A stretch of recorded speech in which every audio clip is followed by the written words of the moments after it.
U-turn on Article 370? So a lot of people would agree with him because restoration of Article 370 was a major part of the manifesto of National Conference.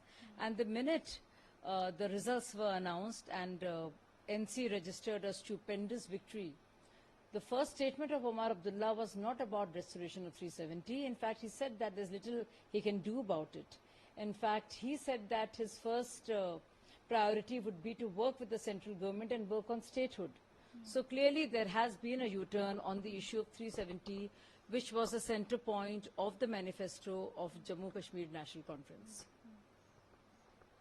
उन्होंने ये कहा जो सरकार बनाने को लेकर है कि अब उन्होंने U-turn भी लिया है उमर अब्दुल्ला ने, और बाकी जो फैसिलिटीज जो उन्होंने वादे किए चाहे बिजली को लेकर है वो भी पूरी की जाएंगी, क्या कहेंगे? देखिए, क्योंकि वो आवाम के नुमाइंदे हैं, उनको पूरा हक है एलजी से मिलने का और जो उनके कॉन्स्टिट्यूएंसी के लोग हैं उनकी बात को सामने रखने का। उन्होंने जब बात की है उमर अब्दुल्ला के U-turn लेने की, तो वो भी सोचने वाली बात है, क्योंकि जो बात यानी कि बहाली 370 आर्टिकल की जो चाह रहे थे उमर अब्दुल्ला, जो बाकायदा जम्मू कश्मीर नेशनल कॉन्फ्रेंस के मैनिफेस्टो और संकल्प पत्र का हिस्सा है, जैसे ही उनकी पार्टी ने बहुत शानदार जीत दर्ज की, और उसके लिए हम मुबारकबाद भी देंगे उनको, उमर अब्दुल्ला और उनकी पार्टी को। लेकिन सबसे पहला उनका बयान जो था बहुत ही ठहरा हुआ था, बहुत ही डाइल्यूटेड था, और उन्होंने काफी टोन डाउन किया, और उन्होंने कहा कि आर्टिकल 370 तो हम वापस ला ही नहीं सकते क्योंकि हम सरकार में है नहीं, सेंट्रल सरकार में हमारी पार्टी है नहीं, तो हम स्टेटहुड पर ध्यान देंगे। तो एक तरह से वो U-turn ही है, क्योंकि वो उनका एक केंद्र बिंदु के तौर पर उनके संकल्प पत्र में था, और उसकी बात उमर अब्दुल्ला नहीं कर रहे। तो उन्होंने काफी मतलब एक नरमी भी दिखाई है और एक लचीला रवैया दिखाया है इसको लेकर। तो चले गए थे वो घर वापस आएंगे, समय आ गया है, वो सिर्फ कश्मीरी पंडितों की नहीं बल्कि जम्मू कश्मीर के लोगों के बारे में सोचते हैं, हमें उनके साथ अच्छा व्यवहार करना चाहिए, महसूस होना चाहिए कि नेशनल कॉन्फ्रेंस सरकार उनकी दुश्मन नहीं है, हम भारतीय हैं, हम सबको साथ लेकर चलना चाहते हैं। बयान को कैसे देखते हैं? भाई, फारूक अब्दुल्ला साहब कह तो रहे हैं, लेकिन वो कैसे करेंगे इसको? उन्होंने अब तक इसके बारे में किया क्या है? अब देखिए, उन्हीं के दौर में जिस तरह से इलेक्शंस रिग हुए थे वहां पे, उसके बाद ही तो मिलिटेंसी शुरू हुई, उसके बाद कितना दहशत और वहशत का दौर रहा। और आप देखिए, लगातार अभी भी फारूक अब्दुल्ला साहब पाकिस्तान के साथ मुज़ाकरात की, तिजारत की लगातार बात करते हैं, और कहते हैं कि हमें जो है घबरा के रहना चाहिए, और चेताते हैं अपने लोगों को कि भाई उनके पास तो न्यूक्लियर पावर है। तो उनको भी सोचना पड़ेगा कि किस तरह से वो इसी माहौल को बरकरार रखने में उनके क्या कदम रहेंगे कि शांति बहाल रहे, अमन रहे, और उसी के चलते तो लोगों में ये विश्वास होगा कि वो वापस आना चाहेंगे, चाहे हमारे कश्मीरी पंडित साथी हों या हमारे जम्मू के रहने वाले लोग हों। जब तक वो पाकिस्तान के साथ बातचीत और दोस्ती की बात करेंगे, किस तरह से कॉन्फिडेंस बिल्ड होगा?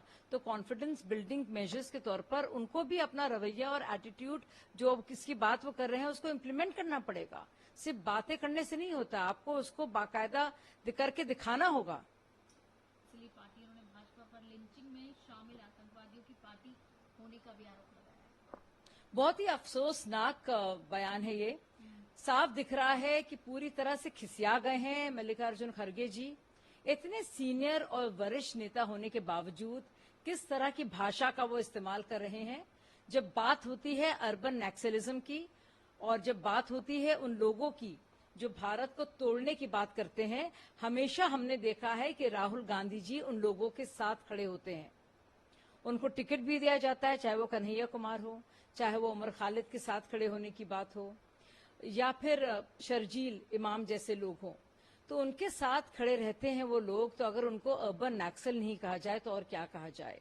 जो लोग हमेशा भारत की बुराई बाहर और विदेशी सॉइल पर, जमीन पर करते हैं, सरजमीन पे, उनको क्या कहा जाए? जो लोग हमेशा देश को तोड़ने की बात करते हैं और पूरी तरह से हिंदू मुस्लिम करते हैं, और फिर हिंदुओं में भी बार बार जातिवाद के हिसाब पर बांटने की बात करते हैं, उनको नक्सल नहीं कहा जाए तो और क्या कहा जाए? लेकिन अगर ये बात बोली जाती है तो उनको वो बात बड़ी खलती है, और फिर वो किस तरह की भाषा का इस्तेमाल करके भारतीय जनता पार्टी को टेररिस्ट कहते हैं। हालांकि वो उन्हीं की पार्टी है जिसने लगातार आतंकवादियों का साथ दिया है। वो उस पार्टी के साथ खड़े रहे जिसने लगातार अलगाववादियों का साथ लिया है। वो जानते हैं अच्छी तरह से कि ये भारतीय जनता पार्टी है जिसकी जीरो टॉलरेंस पॉलिसी है टेररिज्म को लेकर, जिसके चलते कमर जो है टूटी है टेररिस्ट की और अलगाववादी सोच की। इसके बावजूद इस तरह की बात कर रहे हैं, कौन यकीन करेगा।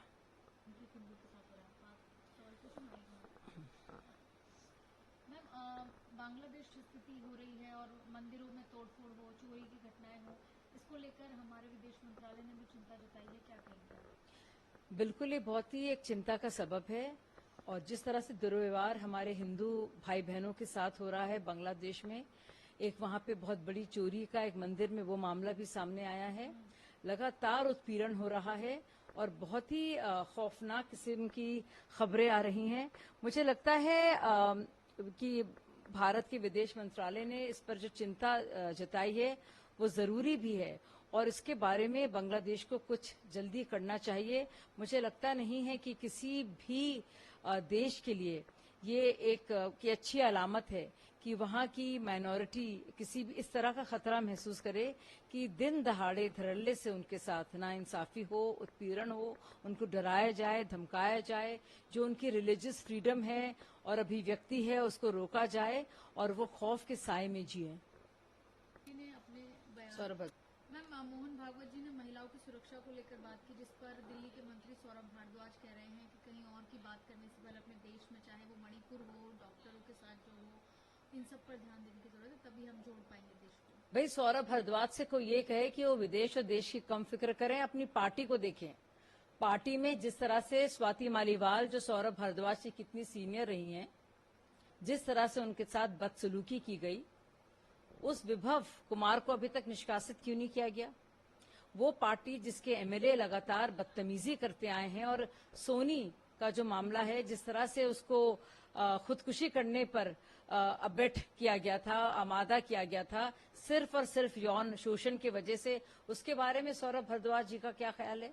जिस तरह से संदीप कुमार उनके खुद के मंत्री बाकायदा राशन कार्ड के एवज में यौन शोषण करते थे, उसके बारे में सौरभ भारद्वाज कुछ नहीं बोलेंगे। तो जब बात आती है अपनी पार्टी में महिलाओं की, चाहे वो संतोष कोहली हो जो रहस्यमय तरीके से जिसको मार दिया जाता है, या स्वाति मालीवाल हो जिनके साथ बाकायदा मार पिटाई होती है, वो भी सुल्तान साहब के शीश महल में, उस पर तो खामोश रहते हैं सौरभ भारद्वाज, लेकिन देश विदेश की उनको बड़ी फिक्र रहती है। है कि जो भी मदरसों को राज्य द्वारा फंडिंग मिलती है उसे बंद किया जाना चाहिए। इसके साथ ही जो स्कूल में, मदरसों में जो बच्चे पढ़ रहे हैं उनको स्कूलों में भेजा जाना चाहिए। देखिए ये बहुत जरूरी है और मुझे लगता है जिस तरह से मदरसों में बच्चों को भेजा जा रहा है तो एक बहुत ही बड़ी डिससर्विस है ये है, क्योंकि हम चाहते हैं कि मुसलमान बच्चे भी बराबर से क्वालिफाई करें ताकि वो जितने भी देश में, चाहे आर्मी हो या पुलिस हो या यूपीएससी हो या सर्विसेज के जो एग्जाम है उसके लिए क्वालिफाई करें, चाहे वो मेडिसिन हो या इंजीनियरिंग हो। और मैं ये भी जानना चाहूंगी वो सारे मुसलमान नेताओं से जो अब इसकी मुखालफत करेंगे कि उनके बच्चे किस स्कूलों में पढ़ते हैं, क्या वो पढ़ते हैं अच्छे स्कूलों में जहाँ पे अंग्रेजी और भाषाएं सिखाई जाती हैं, या वो पढ़ते हैं मदरसे में। इन कोई भी जो अभी अब जो मंत्री रहा है मुसलमान नेताओं में या अभी कोई एमपी है, मैं सबसे पहले तो वो बताएं कि उनके बच्चे कितने मदरसे में जाते हैं और फिर वो ताकीद करें या इस बयान के खिलाफ कुछ बोले। सबसे पहले उन्हें बताना होगा कि, क्योंकि आप देखिए चाहे अखिलेश यादव हो, वो तो जाते हैं अपने ऑस्ट्रेलिया पढ़ने के लिए, लेकिन चाहते हैं कि बाकी जो मुसलमान हैं वो अपने बच्चों को भेजे मदरसों में, और कभी भी वो बच्चे जो हैं बेचारे आगे बढ़कर क्वालिफाई ना कर पाए और चीजों के लिए। तो ये तो चालाकी हो रही है लगातार और ये ज्यादती हो रही है मुसलमानों के साथ। मदरसे का नाम लेकर आप उनको बाकी जो दुनियावी उलूम है उससे आप दूर रख रहे हैं, और मजहबी जो तालीम है वो तो घर में भी मिल सकती है, एक्स्ट्रा क्लासेस में भी मिल सकती है। आप पूरी शिक्षा और तालीम का जो आधार है वो सिर्फ और सिर्फ दीनी तालीम क्यों रख रहे हैं? आप क्यों नहीं चाहते हैं कि मुसलमान बच्चे और बच्चियां साइंस पढ़ें, इंजीनियरिंग पढ़ें, डॉक्टर्स बने, बैंकर्स बने? ये क्यों साजिश कर रहे हैं सारे नेता? और इन नेताओं को जवाब देना होगा कि इनके बच्चे कितने मदरसे जा रहे हैं और कितने और स्कूल जो जहाँ पे सेक्युलर एजुकेशन होती है और जहाँ पे अंग्रेजी, साइंस, हिंदी और मैथमेटिक्स सिखाया जाता है, ये पूछने की जरूरत है।